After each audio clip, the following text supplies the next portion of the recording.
Cá estamos, meus amados irmãos e amigos, para continuarmos a nossa explicação do texto de 1 João, capítulo 2, versículo 2. Bom, nós encerramos o vídeo passado afirmando algo que todo cristão concorda, né? Todo cristão que tem compromisso com a palavra de Deus concorda, ou seja, Jesus fez expiação, né? Jesus pagou o preço dos nossos pecados, morrendo na cruz. Ele assume a nossa culpa, ele assume a penalidade dos nossos pecados, né? Ele paga o preço dos nossos pecados morrendo. A morte de Jesus na cruz é a segunda morte, certo? Então, quando Jesus morre na cruz, ele faz com que a nossa situação diante de Deus fique limpa, fique resolvida. Ele pacifica, ele nos pacifica com Deus. Porque agora, veja bem, porque agora nós que estamos em Cristo, já somos aos olhos de Deus o quê?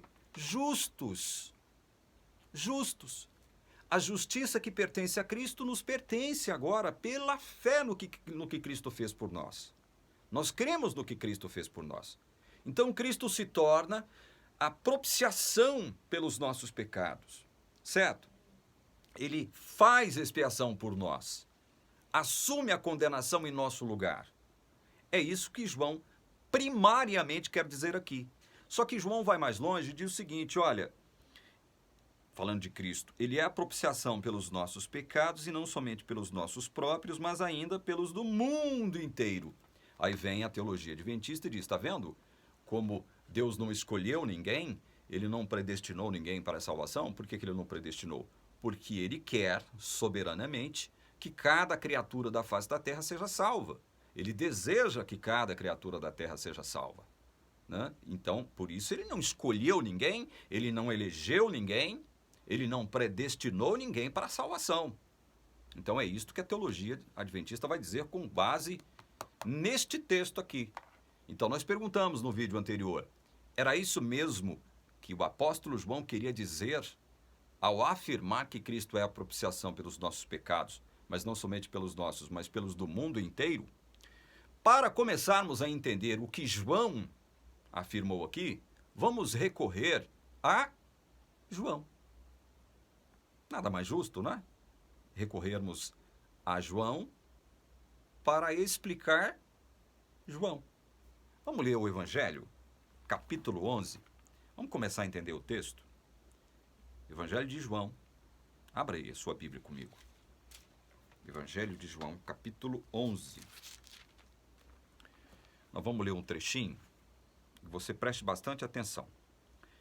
João 11, do versículo 47 ao 52. O texto diz assim, presta atenção. Então os principais sacerdotes e os fariseus convocaram o sinédrio e disseram, o que estamos fazendo, uma vez que este homem opera muitos sinais? Se o deixarmos assim, todos crerão nele.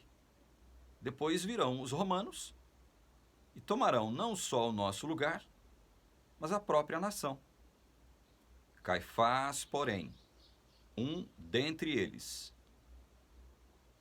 sumo sacerdote naquele ano, advertiu-os, dizendo, vós nada sabeis, nem considerais que vos convém que morra um só homem pelo povo, e que não venha a perecer toda a nação.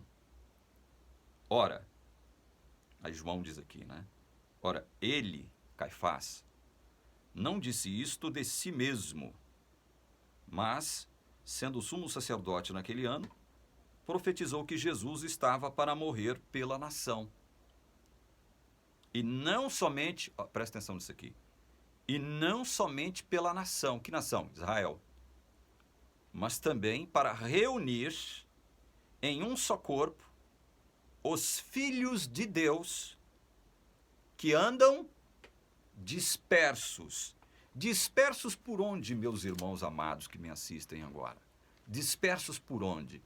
Por todo mundo. Por todo mundo. É interessante isto aqui porque Caifás, que foi um grande inimigo de Cristo, ele afirma algo verdadeiro. Mas o apóstolo João diz que esta afirmação de Caifás não procedeu dele mesmo. Não procedeu do seu suposto livre-arbítrio. Né? Deus, naquele exato instante, Deus Espírito Santo, intervém, né? E através de Caifás pronuncia uma profecia verdadeira a respeito de Cristo. Olha o que Caifás diz: vós nada sabeis, nem considerais que vos convém que morra um só homem pelo povo, e que não venha a perecer toda a nação. Então, isto não saiu do espírito, do entendimento, da mente, do intelecto de Caifás. Isto saiu do Espírito Santo. O Espírito Santo toma Caifás como instrumento e produz esta profecia a respeito daquilo que Cristo faria. E aí João arremata dizendo, olha, ele não disse isto de si mesmo, mas sendo sumo sacerdote naquele ano, profetizou que Jesus estava para morrer pela nação de Israel. E não somente pela nação, mas também para reunir em um só corpo os filhos de Deus que andam dispersos. Vejam, aqui nós começamos a entender 1 João 2,2, por quê? Porque lá em 1 João 2,2, o próprio João, ele diz, olha, Jesus é propiciação pelos nossos pecados, não só pelos nossos, mas pelos pecados do mundo inteiro. Mas o que significa esse mundo inteiro? Que Jesus é propiciação pelos pecados de cada criatura, de cada indivíduo da face da terra, de cada homem e mulher da face da terra? Não, não é isso, porque se fosse isso, prestem atenção, se fosse isto, se Jesus for propiciação, né? Se ele é propiciação, ele faz a expiação de pecados. Então, se ele faz propiciação por toda e qualquer criatura da face da terra, o que nós forçosa e obrigatoriamente temos que admitir? Que toda criatura da face da terra terá que ser o quê? Salva. Entenderam? Salva. Eu sei que a teologia adventista não admite o universalismo, que preconiza que toda e qualquer criatura, no fim das contas, será salva. Eu sei que a teologia adventista não admite isto. Eu sei que não. Mas quando a igreja adventista, a sua teologia, afirma, com base em 1 João 2,2, que Cristo é propiciação. Ou seja, se ele é propiciação, ele faz a expiação. Veja, gente, abrindo um parêntese, propiciação ou expiação não é uma teoria, não é uma ideia, é uma ação. É algo efetivo. É algo efetivo. Obviamente, positivo, que Cristo faz em lugar de, né? Ou no lugar de muitos. E não de toda e qualquer criatura da face da terra. Por que não? Porque se ele faz expiação ou propiciação pelos pecados de toda e qualquer criatura da face da terra, toda e qualquer criatura da face da terra será salva. Entendem? Mas o que João quis dizer era isso? Não, claro que não. João também não corrobora a ideia do universalismo, de que no fim das contas, toda e qualquer criatura da face da terra será salva? Não. Agora, João tem a ideia de que no mundo inteiro há filhos de Deus. Há filhos de Deus. E a morte de Jesus na cruz salva os filhos de Deus dentre a nação de Israel, como nós sabemos, certo? E não só os filhos de Deus dentre a nação de Israel, mas os filhos de Deus que estão espalhados por todo o mundo, com a intenção de reuni-los em um só rebanho, com um só pastor. Então, a morte de Cristo é nesse sentido, veja bem, é nesse sentido que a morte de Cristo faz propiciação pelos pecados do mundo inteiro. Não no sentido de toda e qualquer criatura, mas que existem filhos de Deus que serão beneficiados com a propiciação, com a expiação que Cristo faz dos seus pecados, espalhados no mundo inteiro. É este o sentido, meus irmãos. É este o sentido que João quer dar ao texto bíblico. Por que nós temos tanta certeza de que é este o sentido que João quer dar ao texto de 1 João 2:2? Olha, nós podemos ler então aqueles textos que foram objetos de uma refutação superficial por parte do professor Leandro Quadros, né? Em João capítulo 6, né? João capítulo 6, vamos abrir lá só para refrescar a nossa memória.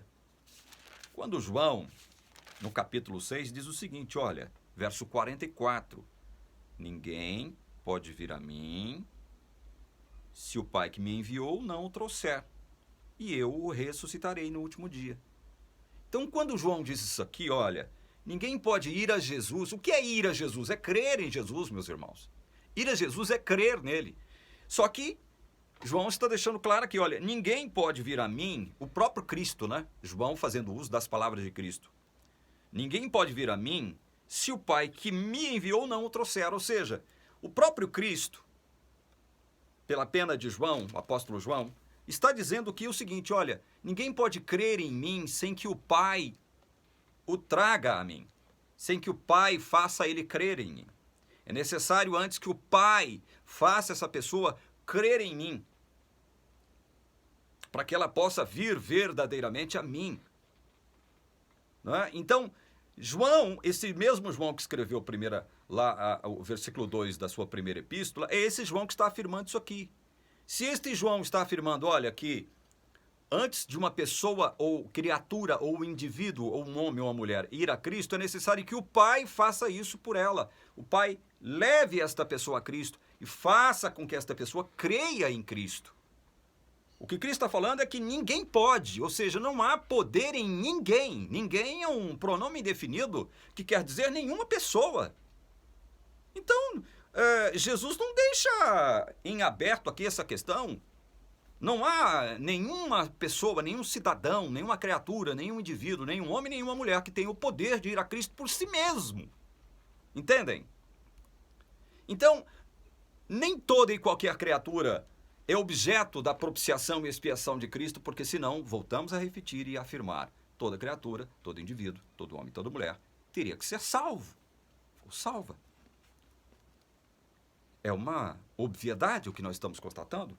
Aqui em João 6,64, Jesus diz basicamente a mesma coisa. Olha, contudo há descrentes entre vós, pois Jesus sabia desde o princípio quais eram os que não criam e quem o havia de trair. 65. E prosseguiu. Por causa disso é que vos tenho dito, ninguém poderá vir a mim se pelo Pai não lhe for concedido. Ninguém poderá vir a mim se pelo Pai não lhe for concedido. Tem que haver uma concessão de Deus para que determinada pessoa creia em Jesus, vá a Jesus. Tem que haver concessão de Deus. Deus tem que conceder a essa pessoa a Cristo. E aí, essa pessoa que verdadeiramente é presenteada a Cristo, olha o que Jesus diz aqui no verso 37. Todo aquele que o Pai me dá, esse virá a mim. E o que vem a mim, de modo nenhum o lançarei fora. Então, toda aquela pessoa que verdadeiramente o Pai entrega a Jesus, toda pessoa que o Pai verdadeiramente entrega a Jesus, este irá a Jesus.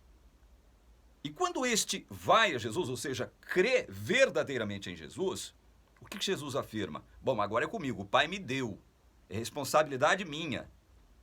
Eu jamais lançarei essa pessoa fora. Então, todo aquele que o Pai verdadeiramente dá a Jesus, todo aquele que crê verdadeiramente em Jesus, Jesus promete, agora é responsabilidade minha sobre esta pessoa, porque o Pai me deu esta pessoa. Então, eu jamais a lançarei fora. Entendem isto? E aí ele afirma nos versículos seguintes aqui, algo que é maravilhoso. Versos 38 e 39, ele diz, olha, porque eu desci do céu não para fazer a minha própria vontade, e sim a vontade daquele que me enviou. Olha só como isso é importante. Jesus afirma que desceu do céu para fazer a vontade daquele que o enviou. E o verso 39 ele diz, e a vontade de quem me enviou é esta, que nenhum eu perca de todos os que me deu. Pelo contrário, eu o ressuscitarei no último dia. Nenhum eu perca. Ou seja, Jesus afirma o seguinte, olha, o Pai não quer que eu perca nenhum desses que ele me deu. Isso não é maravilhoso? É por isso que ele afirma, olha, Esses que verdadeiramente vieram a mim por conta do Pai ter concedido ele a mim, eu jamais o lançarei fora, porque Deus quer que eu não perca nenhum desses que ele me deu. E aí eu te pergunto, meu irmão, encerrando esse vídeo, Jesus vai perder alguém que foi lhe presenteado pelo Pai para o diabo? Jesus vai perder? Jesus vai perder? Quantos Jesus perdeu verdadeiramente para o diabo ao longo da história? Essa pergunta pode parecer absurda, mas diante do texto que nós lemos, ela é uma pergunta lógica. No próximo vídeo nós vamos continuar explicando por que a teologia adventista erra ao fazer uma exegese de 1 João 2,2 da forma como ela faz, certo? Que Deus abençoe você em nome de Jesus. Amém.